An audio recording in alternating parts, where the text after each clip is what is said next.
So we're going to kick it off with Johnny Boy's question, because it relates to our first topic, which is whether demons are real. So Johnny Boy wants to know, are there demons as well as angels?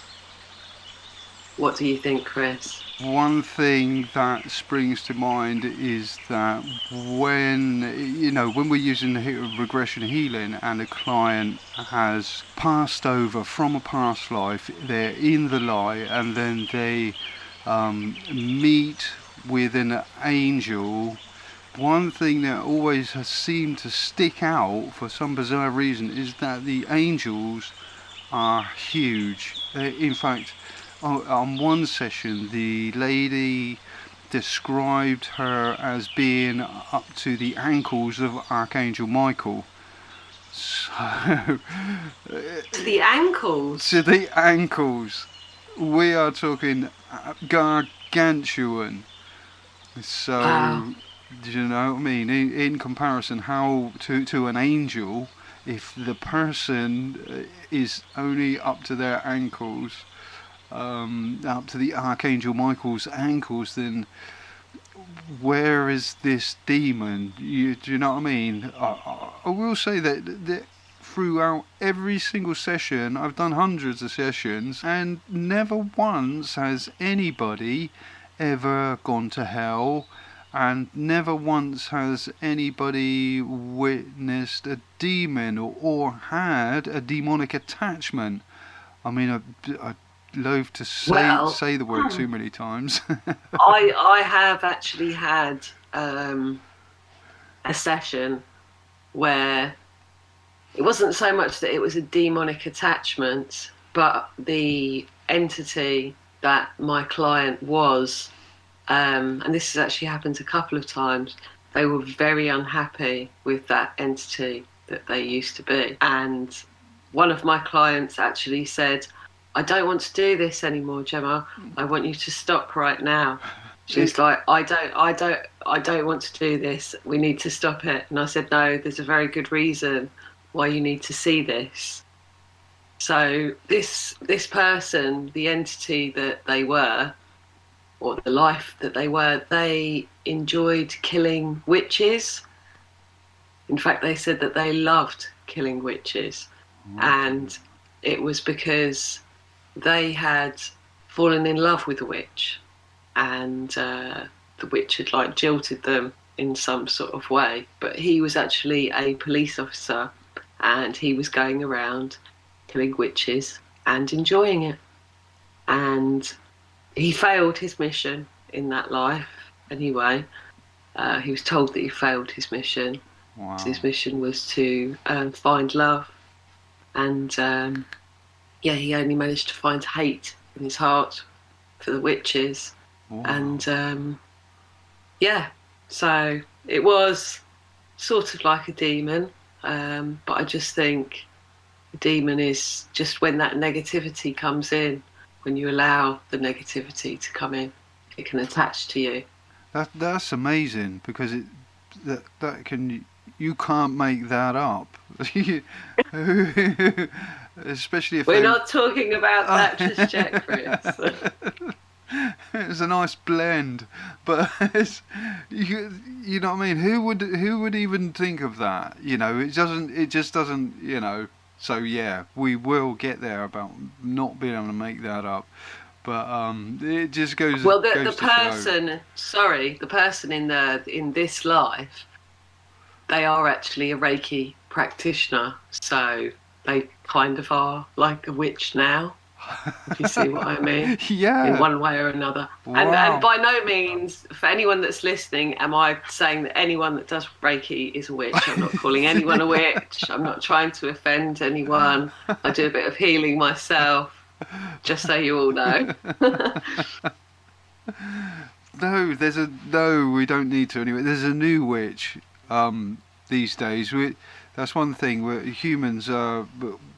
We're quick to make witches and burn them. There's lots going on these days. Right now, with that same thing going on. So it's not really stopped. It just proves the point that we can be easily swayed to burn our shaman, which is a bit of a problem because you need them for healing.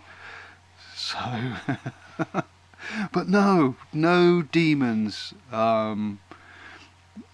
angels, regrets. That's it, really. I think that demons are like the negative influences and forces that people hold on to and don't let go of. And when it's attached to you, you know, when you've got your own demon, as it were, because you haven't let it go, if you allow it to stay there with you and, you know, get bigger, then yeah. But I think the demons that we have are the demons that we create for ourselves. If that makes sense. Yeah. Well, I guess it's like the old every man has a good wolf inside them and a bad wolf. The one that grows is the one you feed, I suppose. You know, the old Indian adage or wisdom. And it's completely true. But you've never ever had anyone with demonic attachments at all? Not that I'm aware of. No, during sessions, I mean. No, nobody's. Not that I'm aware of. It's never been mentioned in the sessions or come to light or anything like that. No. When it does come to the light, it's dead. It's destroyed anyway, because there's no sort of negative that can be around that. Yeah, so I've never. I mean, but if anybody who has had any experiences with demons, then they could always write that to us in the comments below, couldn't they? And yeah, I do just think it's a case of it's, you know, just the negative energies, you know, that attach themselves to us, that we allow to attach themselves to us. Yeah. But yeah, it would be interesting to know if anyone has got any demon stories. That would be interesting. Be interested in them coming on and talking about it. Yeah, because I think you really need to be into that sort of thing in order to manifest it. Not saying that they're into demons and stuff like that, but I've found that clients that come to see me, they come to see me for a specific reason. It's really hard to describe. It's not easy to describe, that's for sure. Well, they're coming for healing, aren't they? Mostly. Mostly. The healing. I'm not. See, the words are not really a concept. I know it is a concept in me, but it's nothing I focus on. I think if say like you're a Catholic and then you practice regression healing, you might actually, because of your familiarity, clients come to you for a reason. There's a frequency there.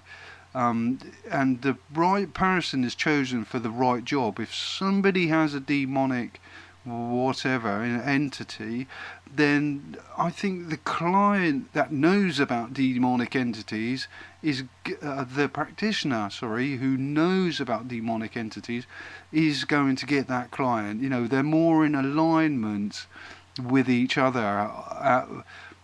I've normally had sessions with and it's really quite unbelievable, because most of my clients have been higher dimensional light beings. I'm not saying that people are attracted to me because I'm a higher dimensional light being, but what I'm saying is that that's what seems to appear. There's some relationship between angels and the highest aspect, the angelic realm. I didn't even used to believe in that stuff, you know. I had no idea. I didn't know about it until I started practicing or using regression healing 5 years ago, and then all of a sudden out popped these new personas. Sometimes, which even confirmed it for me even more, was that some clients didn't even know what an angel was like, you know. They were never, they weren't even. I always do a double-blind study, and thankfully I've had enough clients to know to do that. You know, 1, 2, 3. Oh my God, it's real. You know, and that's all it took to convince me that we really had something here by asking questions. It's almost a cross-examination, although it's not. It's just asking questions. But the consistency of the replies is, you know, I can't. Again, it brings me back to you can't make it up. Exactly. I could feel that was following on very nicely from what you were saying. So yeah. I mean, so no. I mean, no angels or no demons, should I say?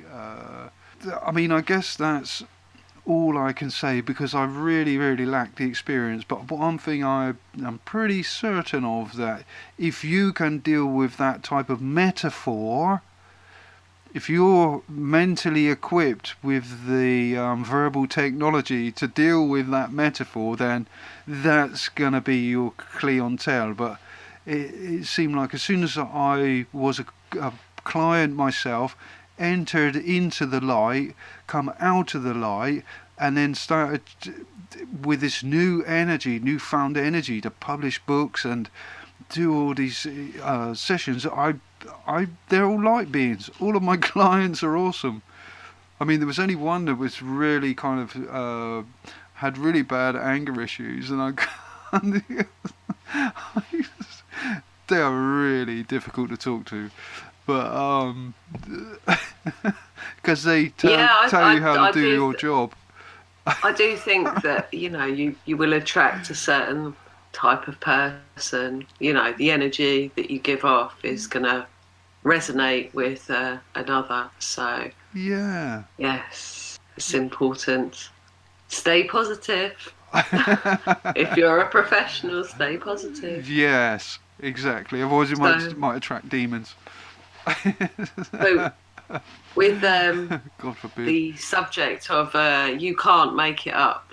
So this is a topic, isn't it, where we've had experiences of clients stating that they feel as though they've made it all up, and this normally happens after they've actually done a full session. So that's definitely happened to me a few times, and yeah, I know that. Yeah, you do actually. You do sort of feel as though you are making it all up to a certain extent. But where do those ideas and thoughts and images all really come from? And how is it that there's, you know, too many sort of consistencies, and there's too much evidence after you've actually done the session that points to the fact that it is all entirely true. You know, one of my clients, they actually had only one shoe on, and they were a child when I asked them to look down at their feet. And then when they left the session, I mean, they were told that they would see signs in the outside world. But she actually came back and knocked on my door and asked me to come and look in the street because she'd left a shoe. She'd found a shoe that was in the gutter. It was a single black shoe. Yeah. Awesome. So that was very coincidental, shall we use that word? And another thing that I had was someone who actually built a Mayan temple, and they believed that they were the Jaguar King, and they believed that they'd made it all up. So I'd never heard of the Jaguar King. I mean, I've been to a few Mayan ruins in Mexico. I've been to Chichen Itza and all that sort of thing. So I said, "Oh, so you think you made it all up then?" And he's like, "Yeah." And I said, well, do you really think that you could spin me a yarn for 2.5 hours without even cracking a smile, without even cracking a little funny? And he went, oh, yeah, you have got a point. And I said to his girlfriend, do me a favour. And she said, what's that? And I said, just type the Jaguar King into Google. And she did. And up came all of this information about this Mayan Jaguar King and how he built this amazing temple. And this temple was actually called Tikal. So we Googled a picture of that. And the look on his face when he saw the picture of that Mayan temple was, it's absolutely priceless. Absolutely priceless. That is, you can't see the look on my face right now. It's just the funniest thing about that story was, right, as well. So he said at the time in the regression that when he was building this temple that a ceremonial block with a date had been put at the top of the temple. And when we Googled this Jaguar King, it came up that in the top of the temple there is a ceremonial block inscribed with a date. Oh my God. And that's when I said to him, see, couldn't make it up. I told you it was real. And he obviously had no prior knowledge because he had a jaw-dropping moment there, did he? And for the rest of the week, he was plagued with wildlife documentaries about jaguars on the TV and other little things that came in as well. So the universe was really trying to hammer something home to him. And I have to say I was grateful for it at the time. That's one of those signs that he obviously noticed then. Yeah. Yeah. Yes, it's almost like a poke in the eye. Absolutely. Oh, wow. Have you got any more stories? That's epic. And that's another thing. All my clients are epic. There's not one that it has not been, apart from the one with where we didn't quite get into the session because they got angry. And they were there for anger issues. It was okay. We didn't actually start. That was a shame. I mean, but that's a different story.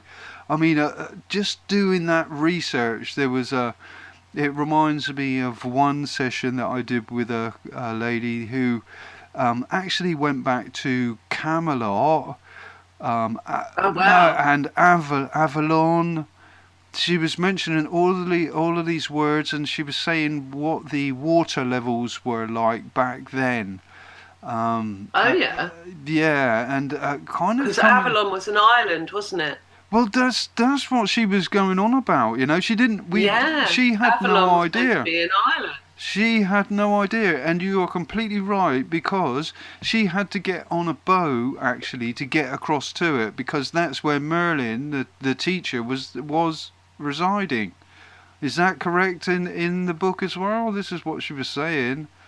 I had no idea, wow. You know, and she had no idea either. She herself had to go back and do some researching, and she'd just taken straight to the information. And you know, in one sense, I was the one who was non-believing, because how can that place? Was it by Glastonbury? I don't know, but yes, it is. Yeah. It is, yeah, and saying that originally it was all covered in water, and I really found that hard to believe, you know. But then looking back and doing the research, oh my God, it was incredible, absolutely incredible. That was one account with Merlin as well. That was completely brilliant. That blew my mind when she actually went back and did the research. And there was also, I think we should mention, is, you know, we're having on the next session, hopefully, Wendy Rose Williams, and she is an author. She's on, I believe, her second book, third book, because she won some competition. I should have the notes down, really. But Wendy Rose Williams, she's really taking regression healing to the next level, and she's beyond the qualification now, but she was doing research in a similar manner, and she ended up getting times, dates, names, places. I can't wait to actually chat to her about it on the next session, because again, just doing that research and then getting the confirmations again, time and time and time again. You just... It's amazing, isn't it, how it always matches up perfectly to that particular time in history, even like down to the clothing that people describe that they're wearing during the regression. Absolutely. Like the shoes, the buildings, the clothing, jewellery. Yep. And none of these people were into history when they were at school, and none of them got history degrees either, so... Oh yeah, someone was viewing the planets externally, because they were in space in the regression. Oh my God. Afterwards, they said that they could describe the conditions on every single planet. Yeah, I think you mentioned that before. Yeah, that was awesome. That's amazing. You were speaking more about the physics of the realm, weren't you? Physics of the planets. Yes, so it's like the conditions of the planets. Yeah. So what he was saying was, it's freezing. I can't even remember which planet he was talking. It's freezing here. It's very windy. It's quite barren.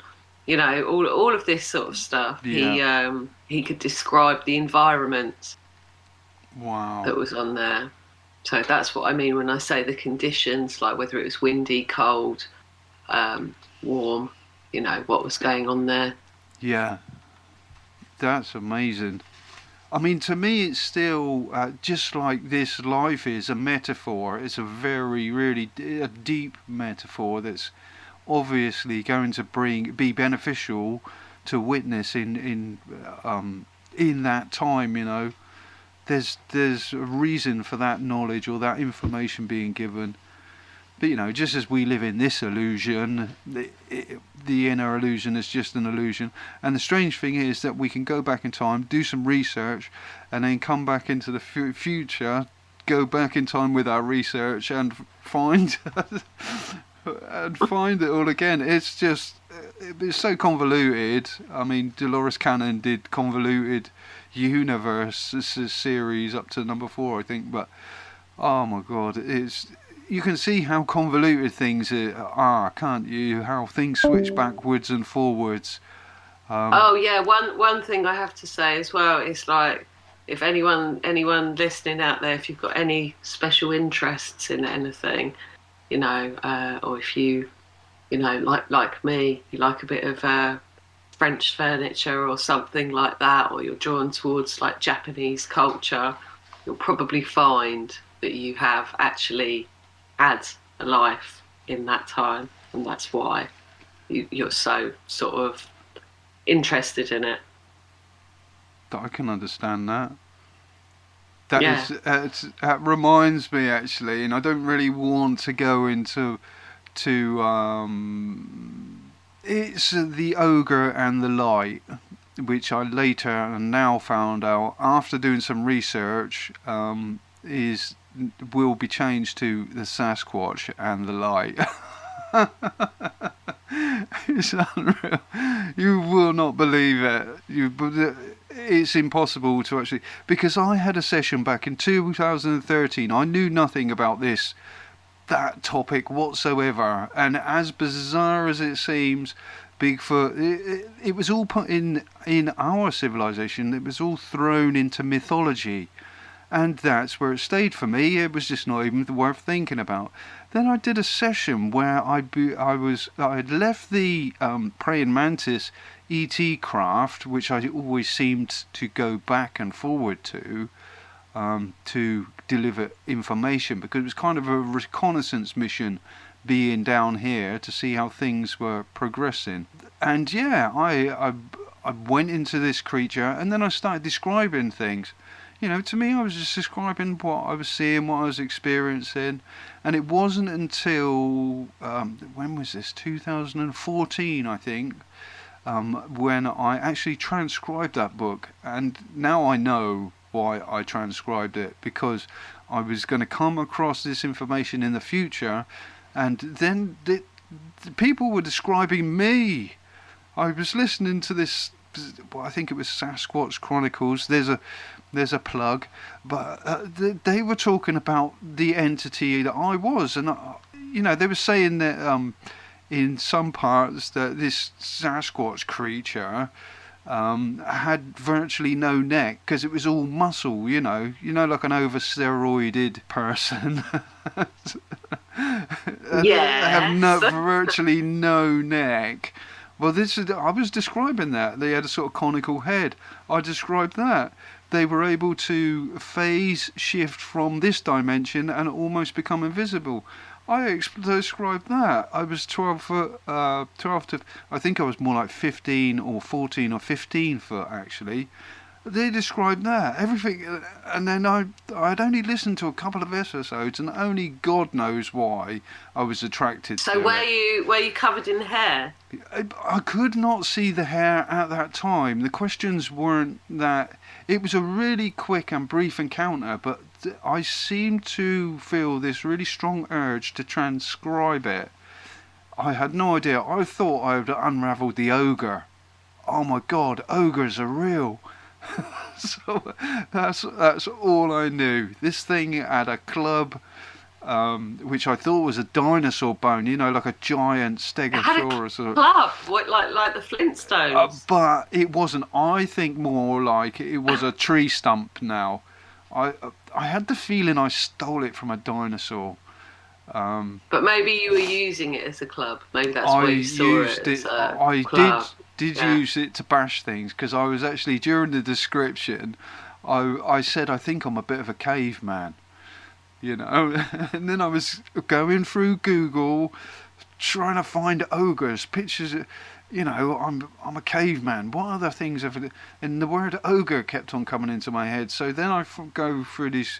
Okay, let's see some pictures of an ogre. So I'm searching through these pictures of an ogre. Next thing you know, I see this ogre type entity with a conical head, virtually no neck.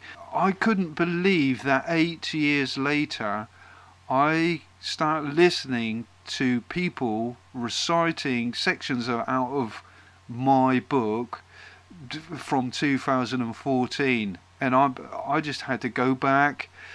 I opened the book and I said to my partner, I said, look at that. And I read out all of the and we had been listening. It was just, the match was absolutely spot on. And I was just recently talking to somebody who was interested in, had researched, what's that ranch? There's some sort of ranch in America where portals are said to open up. Some people. Where's that? It's in America. There's a place that where portals are said to open up, and extra-dimensional entities are able to leak through. Other people think it's scientific experiments going on in the mountain across the road or whatever. But even Sasquatch appears there, and there's plenty of UFOs about. It's quite some horrific tales, actually. I don't even really want to go into that topic, but Sasquatch can be a bit of a grumpy git when his peace is disturbed.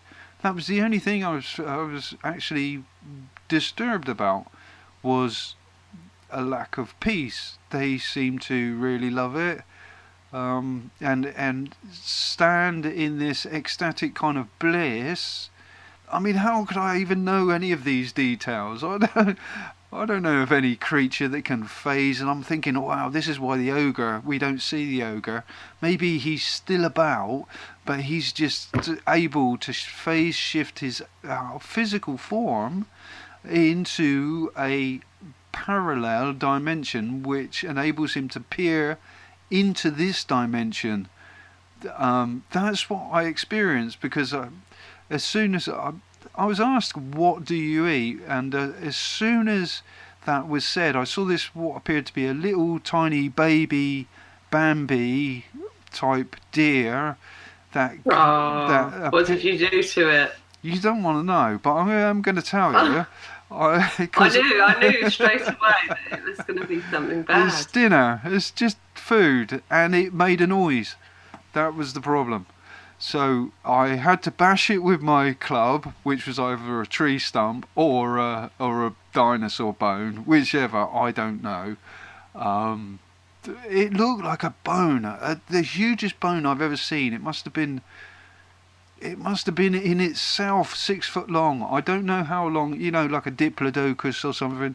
I don't know how long their femurs are or whatever, but it really looked like that. And I bashed the poor thing into a pancake and ate it, and peace was restored. It was kind of a quick snack. I think I was about 14, 15 foot, and it was quite handy that she said that, because I think I was hungry. She said, "Do you go anywhere?" I said, I'm not hungry." It was an awkward session for the poor practitioner, I can tell you, because I had literally become so simple that I really didn't need to say much about anything. But I could imagine it was a challenge, and the strange thing was that there seemed to be a residual effect from ogre or Sasquatch consciousness, because I still felt really limited in what I could translate as a human. I still felt like there was like I was still partly the Sasquatch. What actually got me out of that lifetime was soldiers. They came, and I managed to flatten 4 of them. They were tiny. They seemed to come just above my knees, these soldiers. So that's how big I was, and I just swept them all away like little rag dolls. But I think I was... were they coming for you? Yeah. Were the soldiers coming for you? Yeah, they were literally... Okay. Yeah. There was something the practitioner said that actually sent me to the end of my lifetime, and yeah, that's what actually done me and sent me over. I got 4 of them. I didn't see the others. They must have surrounded me somehow. And how they found me, it might have been because I slipped out of my dimension. I don't know. I don't know nothing about the damn thing, apart from that I went into this creature that was just like it. It was just mind blowing. So researching afterwards, yeah. Did the person who was doing your aggression allow you to absorb some of that energy from the Sasquatch? It helped me, yeah, which reminds me of what triggered my thought in the first place. It reminded me of why I love being alone in the woods, just alone with the rest of creation. It just, because I have a love that I could just stand there and just absorb it, if you know what I mean. They're really, yeah. It was the feeling of that bliss whilst in the ogre, or this whatever. It was divine. It was a bliss. It was literally. It sounds like you've really felt the connection with the plants and the other wildlife that surrounded you in the environment in that body. Yeah, there was definitely there a was connection. more of an awareness. Yeah, more of an awareness of the connection as well. Absolutely. Oh my God, yeah. I mean, I didn't even actually look at it really like that. But there was another characteristic of this creature where people describe, and this is thousands of people who have experienced this monster, and they do speak of it like a monster, because it changes people. They can no longer, hunters and that have been hunting for all their life, can no longer go in the woods. So I mean, I didn't really want this to be a Sasquatch topic subject, but it's because it was unbelievable. I could not believe it. I didn't even know what one was. I didn't even know the name of it. I mean, I felt primitive, as you like, and I only had like a few words that I could actually communicate. But my love of the woods, the love of that bliss that I used to find when I used to meditate in the woods, when I used to live on the road alone. Yeah, it was just beyond anything. And I think that it's in that bliss that anything's possible, and this is how they can just vanish.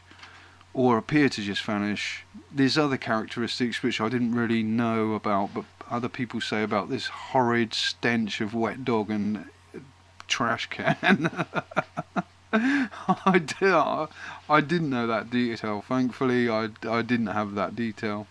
But the practitioner said, "Do you want to go anywhere?" And I said, "I'm not hungry." And she said, "Do you do anything else? Do you go anywhere?" And only when it's mating season. I was really blunt, like, really simple. Just, and that was it, But it seemed to have this technology, this ability to phase shift out of this dimension. You could not see it. You could be looking right at one, and if you're lucky, you might see a ripple or a shimmer in the... I don't know. I have no idea. I've never knew about this until this year. Yeah, it sounds like some sort of special layer of protection. I had night vision, full night vision. It became daylight as soon as at the blink of a thought. Literally, there was nothing that could escape me. And when they're described as super fast as well, which I described as I was describing it, where I could literally see my hand when I bashed that poor little Bambi, it was like I could see tracers.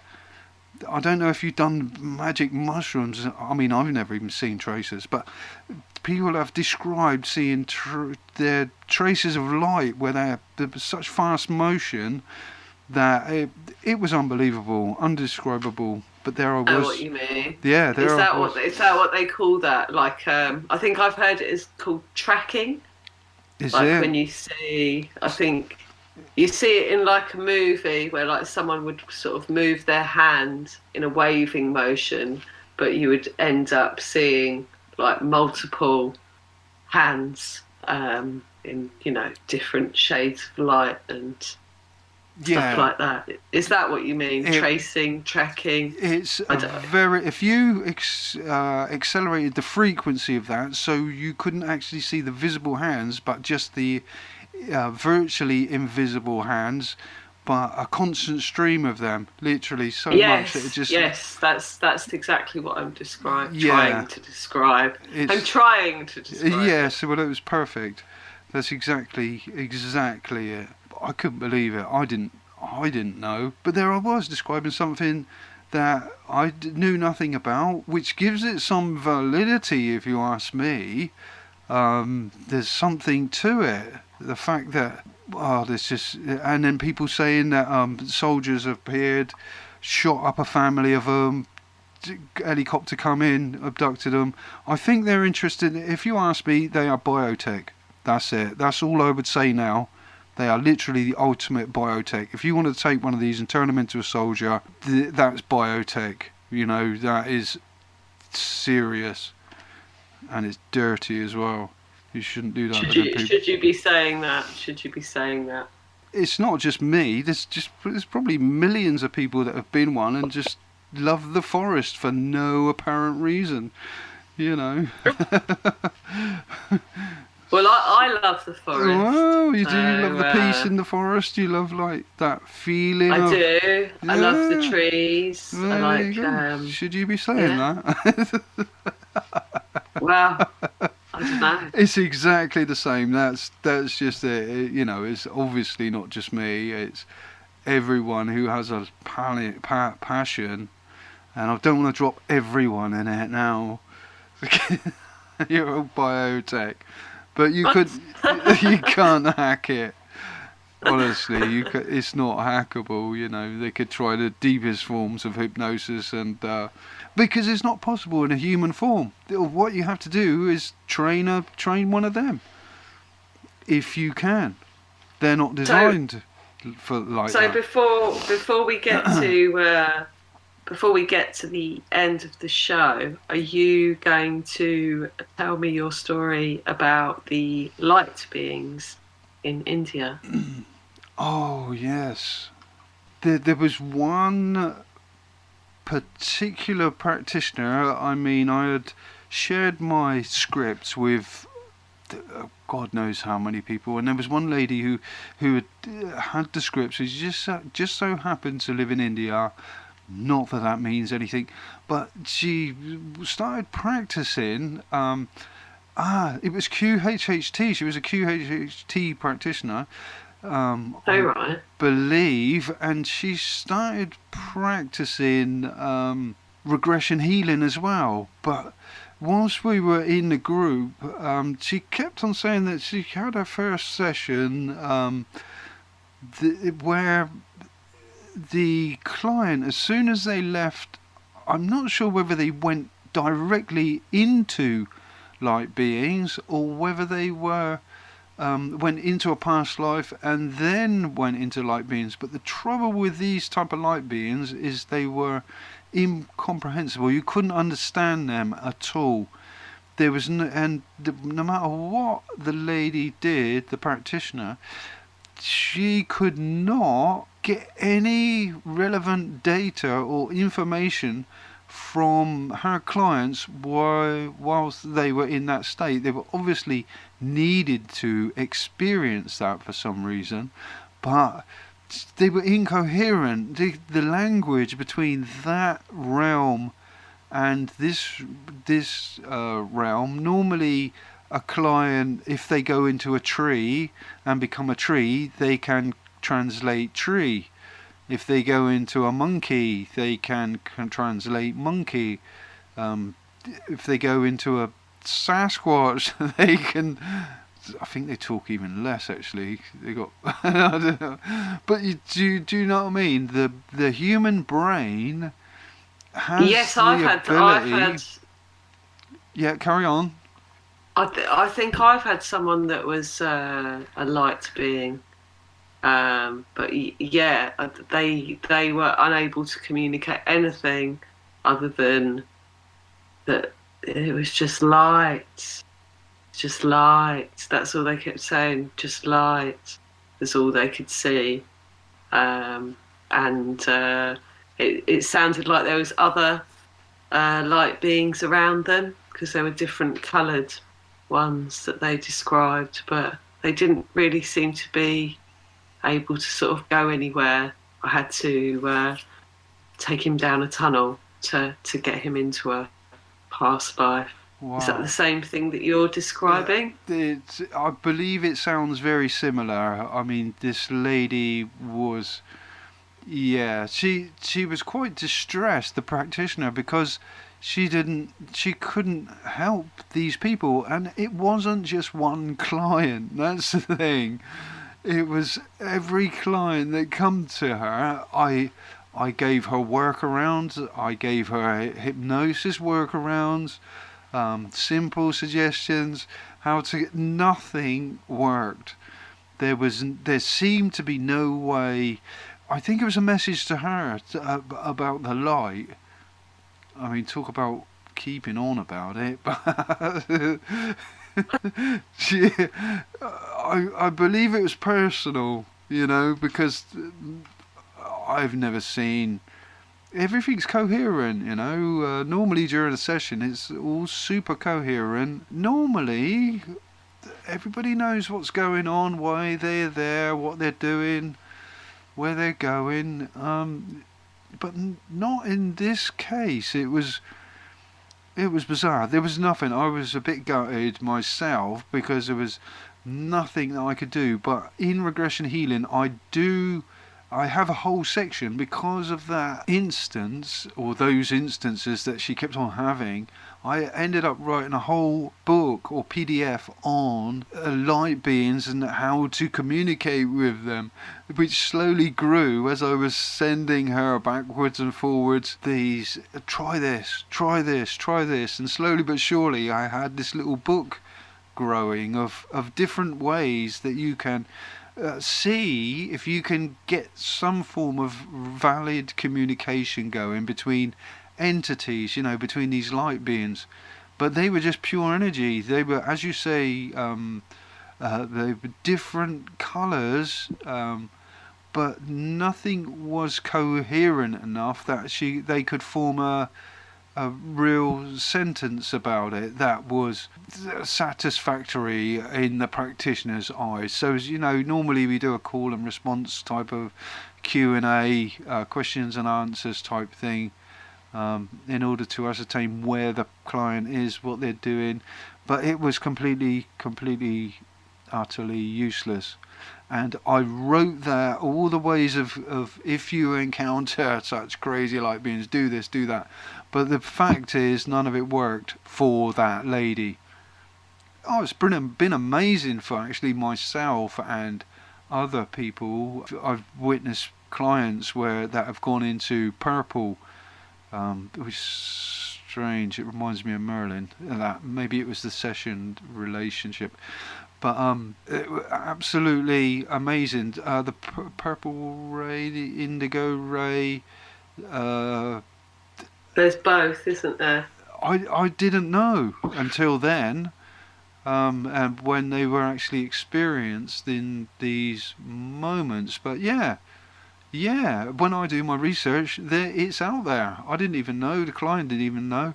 This is where I say, right, there's got to be something to this now, because if none of us knew what that was about these things, like yourself, and then you go and type into the Oracle Google to find out information. It's just mind blowing. Have you just hacked the internet with your brain? I don't know. I really don't know. But yeah, the lady was getting. I was excited for her. I was excited. Try this. Try this. Try this. You need to create a communication box. Build one of those. And it was just like nothing. None of it worked for her. And I believe she ended up giving up doing that type of work, which was a real shame, because anyone who wants to do this work, if they're not in it for the money, if they just want to be service to help people out, beautiful people, nothing but angels in skin, that's what I said. But one thing she did have was amazing, beautiful inductions. I was amazed where she had taken it. I mean, I know you yourself have built your own inductions, and maybe you can share one of those in a future sort of guided meditation when we actually get round to sharing one of those, and yeah, just to show how amazing it is.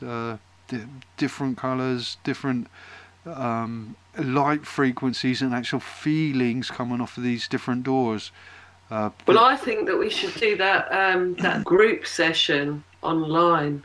So there's a script, isn't there, where it's a group session. So you get everyone in the group visualising and basically doing the past life regression together. I mean, it's different to having an actual session, but it's a way of people making that connection and visualising things and going there. But I think probably a lot of people would be quite interested to do something like that online with you and I. Yes, that would be awesome. That would be awesome. I think it'd be really good. I mean, it'd be quite a long session, but I think that people would get a lot out of it. Maybe we'll check for comments. Yeah, but that's definitely on the cards in the future. Absolutely, definitely. because that's one of the plans anyway, that we do and are able to conduct guided meditations, whether they're live or whether pre-recorded. I'm not sure, but it doesn't matter either way. Yeah, that would be brilliant. I look forward to doing that. But yeah, the way clients and practitioners can. I've seen some amazing inductions or guided meditations with the ability to take you to the exact place in consciousness that you need to be in order to unlock your highest aspect, highest self. Yeah, I mean, you said to me before how water is a good visualization to use when you're taking someone down, because water represents memory. That's all something memory, yeah, all memory. You said to me, yeah. Absolutely. So yeah, I mean, that's, I guess. Let me do a quick check. Is that just it? Have we been 1 hour? Yeah.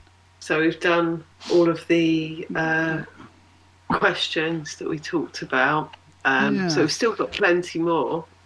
Yeah. Okay. For another. Did you want to do another question while we're on? For the subject, or did you want to wrap it up here and save some subjects for later and invite anyone who's listening to this session to consider whether they would like to listen to our next session, where we will have Wendy Rose Williams, and we will be asking not only mine and Chris's questions, but if anybody's interested in coming on and also asking Wendy some questions on the live chat, then that would be great as well. That would be brilliant. So yeah, I guess we'll just leave the link to the how to join the live stream in the information below. We'll leave that there. Maybe add a link to Wendy's website as well, because she's literally kind of overqualified now. So she was qualified anyway, but now she's actually overqualified. So it's going to be brilliant. She's had an amazing journey. She's also I'm not gonna share that. But I will say, because it's a kind of, but we did a session. We did a session, and I'm going to ask in the next session if it's okay to speak about it, because she has had some amazing experiences. She adds, as you know, extra modalities into this, the regression healing practice itself, because it's versatile. You can add to it, as you know, Reiki. It doesn't matter. As long as you're speaking to the client, regression healing can be used in a positive way to create a positive energy, wow, it's just amazing. It's so versatile and can link up to any healing modality. It's unreal, because we just use words, and that's all it is. Basically amazing. But I can't, I can't wait until we chat to Wendy, and that is going to be in our next live stream. So if, as Gemma says, if you wish to join the live stream so as you can ask questions live, that would be awesome. Otherwise it doesn't matter. You can listen on YouTube or BitChute or whichever. There was one format that we couldn't do. Which one was that? Sorry, that we couldn't because it's a limited file size or something. I think it's brand new tube. Oh, okay. So they limit your file size, do they, to 1 gigabyte? Yes, I believe so. Yeah. Okay, so BitChute is yeah, and YouTube. And YouTube, yeah. So yeah, that would be brilliant. So we'll go on to the other topics in the next. No, we're not. We're talking to Wendy in the next session, and we're going to have plenty to chat about because again, like what you were saying earlier on, she's done the research. She's actually written a book about it. Went back in time. With the research, found out the persons, the peoples, she had names, dates, places, unbelievable. It was absolutely unbelievable. Confirmations, and she sort of really put the, like the emphasis, like we're trying to say, how things like you can't make it up, as because when you do the research, you can't. And she's literally put that all into the books. She's got all that information. And it's fascinating. Which was the? I believe you've got one of her books. I mean, I've got all of her books so far. But do you, apart from the poem, she was nominated Best Writer of 1 year. So she. I think that was with her first book, wasn't it? Yeah, yeah. Because it was so. I think at the time it was probably quite. Groundbreaking and different for someone to be talking about past lives in that sort of detail. I mean, I remember when I was reading it, it was, it was fascinating. It was full of dates, places, and I mean, one of the instructions that we follow in regression healing is normally to not focus on names, dates, because it's it's a trigger. It is the trigger for the left side of the brain, isn't it? Turns it on, turns on the logic, starts to make you question what you're seeing and stuff. But normally, yeah.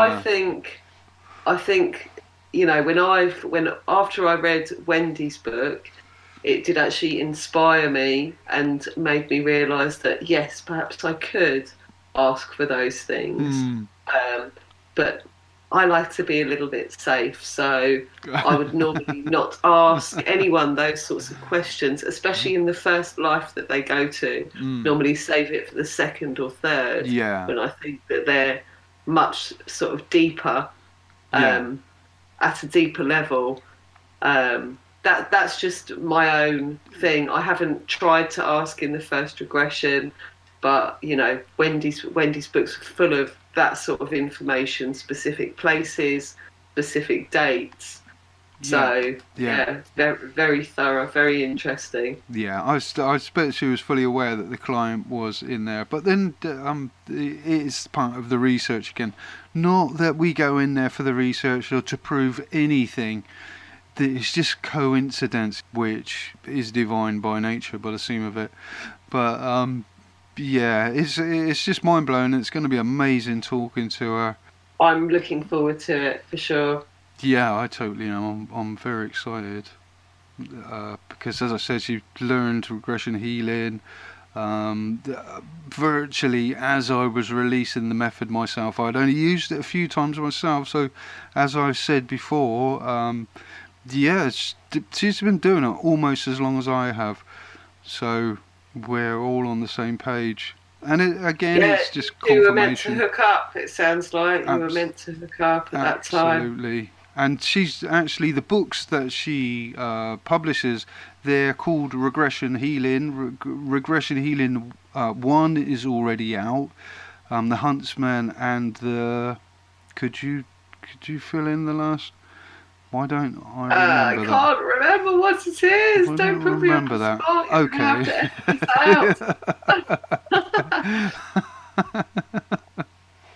It's not the Sorceress. I get mixed up because your books have got similar titles, Chris. Well, it's okay anyway. But definitely, her books are definitely worth checking out. But yeah, they are called regression healing. Regression yes, healing, yeah. And Regression Healing 2 is about to be released, so we're looking forward to that one. And hopefully we might is get it some about to be released, is it? So she's only just releasing it now, despite the success of the first one. I believe so, yeah. I believe it's close to being, and we're on, just for future reference, we are in 2021, May the 18th. So, yeah, just for reference sake, it should be released soon. Fingers crossed. And no doubt it's going to be full of such evidence that it's irrefutable. You know, it might be anecdotal, but still becomes irrefutable. You can't make it up. It's too consistent. Yeah. So okay then. So but one can I we just finish off one thing, and this is like a quick request. Elementals. Have you ever had anyone go back to being an elemental at all? You know, like a part of the earth, like a part of a volcano, part of the sky, meaning air, earth, air, fire, water, and space. Although space is the heavens, really. So. Well, there's also ether, isn't there? The fifth element. The fifth dimension. Yeah. Okay. Yeah. But the more. Because I've had people that have been energy. But these are entities. You imagine being a cloud. 1 minute you're there, and the next minute you're not. So there's an aspect of you that is and isn't, but is eternally there. I only bring that up because I actually spoke to a cloud who, and you know what they're like. They can disappear on the spot and reappear on the spot again. And who's to say that they're the same cloud? So they must be part of the firmament or that aspect of the sky. She seemed to know when things needed watering. She was almost a guardian of the plants in a way, because the forests would actually speak to her. They would just kind of cry out, and she'd know where to go. She just instinctively, because the source is amazing at designing stuff. There's a sense of knowing with everything else, including all the animals, all the trees, other than humans, which is a shame. It's all meant to work together, isn't it? It does, yeah, and it is. But yeah, perfectly synchronized. It's unbelievable. And the beautiful thing was that she starts describing that she had a brother, and again, you can't make this up. A brother cloud. That is a key word now. Brother cloud. You can't make it up. It's just. It was just amazing. And she said her brother was like thunder. She called him Thunder. And she said, I'm a bit jealous of Thunder because he can do stuff I can't do. She said, he can set things on fire. And she was like a little child when she was saying, this full-grown woman, he can set light to things. I said, it's lucky he got you there, then, isn't it? You could put it out just in case anybody gets hurt. You know, I just had to express that her power is just as awesome as thunder. You know, being given life to the earth is just absolutely awesome. But the one insane thing was when I went back to listen to the recording, it sounded like it was raining. All over the recording. Really? I wish I could make that up. I really do. But all over the recording. The recording was, you could hear a voice amongst the rain. and you could hear my voice okay because I was on this side, but my God, it's how do what I'm stuck for words. How does that even happen? It really, when you get that, you call it noise or white noise, but rain, heavy rain, sounds exactly like that. It wasn't a bad connection. Everything was fine when we were talking and chatting right in the beginning. But as soon as she gets to be into this past life, and I was so curious, I think she stayed there continuously for the whole session. Because maybe we got a past life or a future life or something. But yeah, constant. It was bizarre. It was bizarre. I've got the evidence. Amazing. But it was unreal. Coincidence? I mean, we get a lot of those, don't we? We do. Yeah. We do. How many coincidences are we going to have before we realise that it's the synchronicity? Absolutely. Oh my God. Right, yeah, so unless you have there's a question, can we talk about regression and future predictions if possible? And are there tricksters around the temple? Are there demons as well as angels? And in the chat, Johnny Boy's asking in the chat, but I think we've covered the demon bit. If there are demons, they're tiny. The tricksters around the temple of healing, any temple of light in the light, there's absolutely, it doesn't seem like time or age. That's not a concept. There's absolutely, it's just not a concept. Basically, I can. The idea of being a trickster, you couldn't fool anything in the realm of light. As soon as we leave our physical form, you couldn't trick a thing, you couldn't trick anything. It only seems to be the conscious mind and its ability to be hypnotized, which is what we rely on, into another alternative. Everybody always reports, don't they, when they're in that place? You ask, do they sense anything other than unconditional love and light? And they always say no, there's nothing else there. Exactly. So, and future predictions, if possible. I'm not certain about future predictions because obviously it's possible, but whether it is appropriate. I mean, I think you mentioned, Gemma, before that if we had all the answers, there would be no challenges in life and we would learn nothing.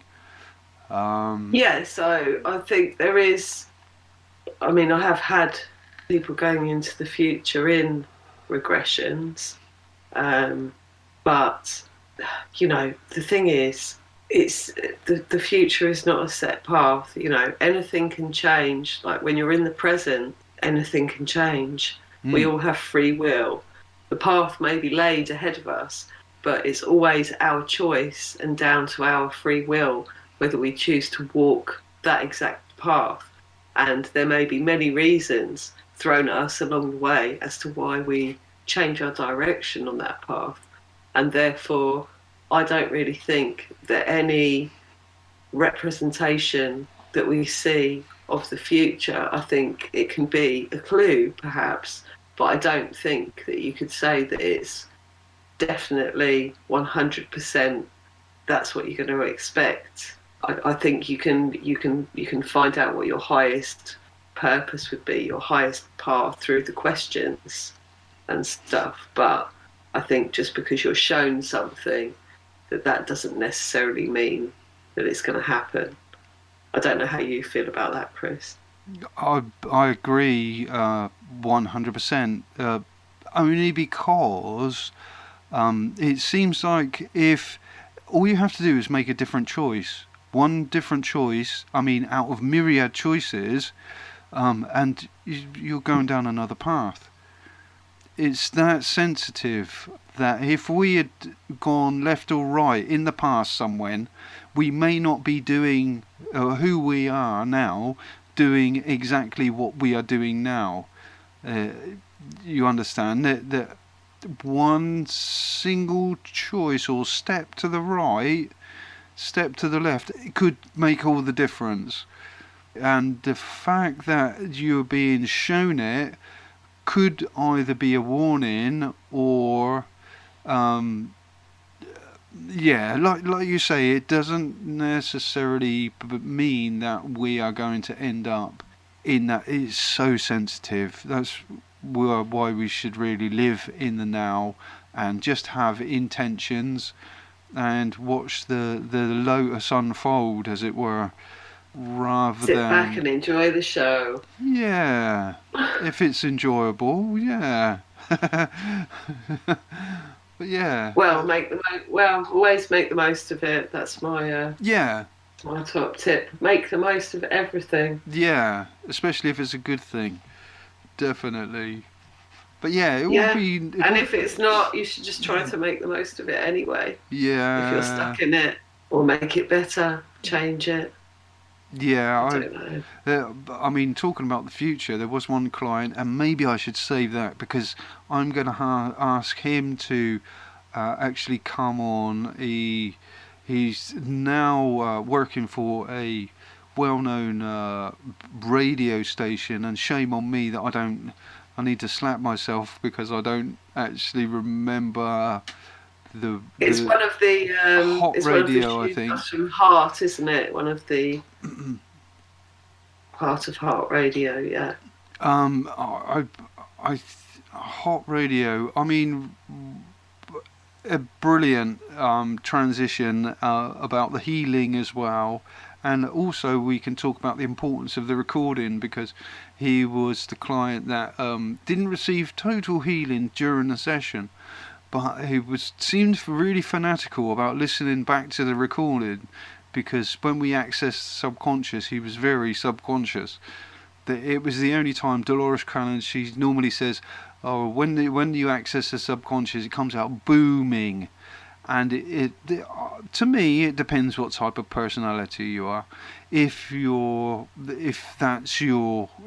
voice is your method of communication to the world, then it may well, but I know loud people that became soft as lambs, and his session was the only booming subconscious. I mean, don't get me wrong, healing and happened throughout most of the other sessions. Some was appropriate. But see, I would describe it as booming, not in terms of its volume, but in terms of its directness and its truth. It's sort of booming in that respect. Yeah, although it's very clear booming, but it's not loud booming. Yeah, necessarily. Yeah, I think. Yeah, exactly. There was a person that he's really fond of, and they like each other, and he was wondering if there was a chance that if they don't get together in this lifetime, that possibly something might happen in a future lifetime. It was pretty awesome. There was something lovely about it. I decided to do the session for both of them, and the most bizarre thing was that and they were going to keep their sessions a secret. So the person would come to me, have the session, and he would not divulge any information to the other person until they had their session, and then they could converse and mix their notes and go back and forth. And the amazing thing was that both of them went into the future and they described exactly the same scenario. There were pictures on the wall. Each time they looked at pictures on the wall, the same as the dates and that. Everything was blurred out. There were portraits, but all of their faces were blurred out. They'd look round to the people in the room, and all of their faces were blurred out. They were all fuzzheads. There was no the technology was only a little bit more different. There was only subtle differences in the future, but they described exactly the same party, exactly the same time, exactly the same house. It was as if one person might have just have done the whole session. It was so bizarre. And then finally, again, to me, that's evidence. As anecdotal as it may be, it's still evidence. And it was just absolutely mind-blowing that could even happen, you know. So in this lifetime, they kind of put their relationship off. They said, well, see you in the next then. You know, and they had no real need to for any life upheavals. Their lives continued, very successful, very amazing people, and I'm going to get him on the show. He's already agreed with me. He's he's a well-known sort of local DJ, amazing focus, amazing artist as well. So yeah, that is definitely going to be exciting. Because his was, as I say, has only come through as booming. He is loud. He is loud. He's small, but he's just perfect for radio, you know. And during that session, this was it was come to give him balance. It wasn't super loud, distorting, you know what I mean. But it was the most, as you were saying, authoritative. You could sense the. Oh, I believe that's what you were conveying. This power in his voice. Yeah, this sort of, it instantly humbles you. I don't care who you are. If you're not humbled by that, then there's something missing. I'm sure and something that needs working on. So we'll be advertising this anyway. Yeah. This live stream, won't we? With yeah. Absolutely. With this guest and also Wendy's one. So yeah, everyone needs to keep an eye out for those if you want to join the live stream. Yeah, to ask questions. Otherwise, you can listen to it later on when we've uploaded them to YouTube and BitChute. Awesome. Absolutely, I agree. So. On that note, shall we say over and out for session 4? Absolutely. And, next session, look forward to Wendy Rose Williams joining us. So, okay then, people, Kirk over and out. Over and out. Take care. Bye.